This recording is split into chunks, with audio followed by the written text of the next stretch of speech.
Tout commence à Dakar, la capitale vibrante du Sénégal. Une ville cosmopolite située à l'extrême ouest de la presqu'île du Cap-Vert, bordée par l'océan Atlantique. Ibrahim Khalil Diop, le jeune Sénégalais de 12 ans vivait dans une famille modeste avec sa mère, Ndeye Amy Dieng, sa grand-mère, Mamawa, son grand frère, Issa Diop et sa petite sœur cadette de 2 ans, Mati Diop. Ayant perdu son père dans un accident de voiture, Ibrahim Diop est l'homme de la maison depuis 4 ans déjà. Son frère Issa étant handicapé ne peut donc grand-chose. La petite famille Diop s'accroche tant bien que mal de la petite boutique que leur défunt père leur a laissé comme héritage après sa mort. Le jeune Ibrahim est très brave, il cumule boulot sur boulot pour aider la famille comme il peut. Un jour, dans le marché du quartier, un homme fait une annonce qui attira toute son attention. L'homme parlait d'un concours de récital d'un livre, il s'agissait d'un livre de hadiths du prophète Mohammed, paix et bénédiction sur lui.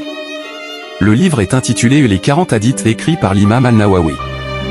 Et la promesse était que, celui qui arrivait à réciter chacune des hadiths du livre avec précision, recevait comme récompense un bourse d'études pour l'Arabie Saoudite. Tous les frais seront aussi pris en charge. Et par pure coïncidence, Ibrahim avait déjà mémorisé la totalité du livre en question.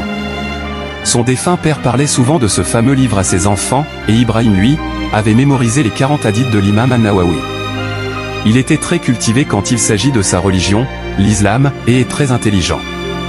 Entre le coût de la vie chère, le manque d'emploi qui devenait une menace, et sa famille qui s'en sortait à peine, il devait prendre une décision.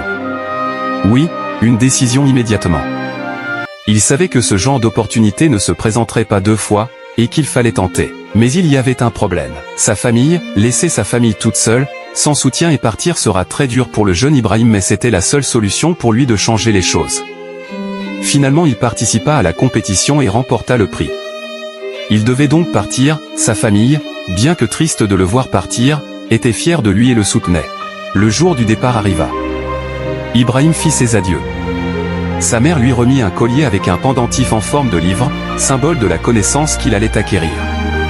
Le voyage ne fut pas facile. Ibrahim prit un bus poussiéreux jusqu'en ville, où il passa la nuit dans une auberge bondée avant de prendre l'avion le lendemain. À son arrivée en Arabie Saoudite, tout était différent.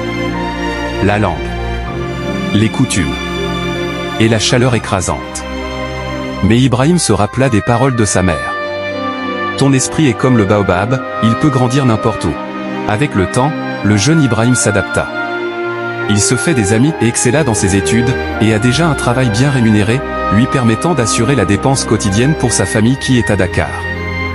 L'histoire d'Ibrahim est celle du courage, de la détermination, mais surtout de savoir saisir les opportunités qui se présentent à nous, même si c'est difficile.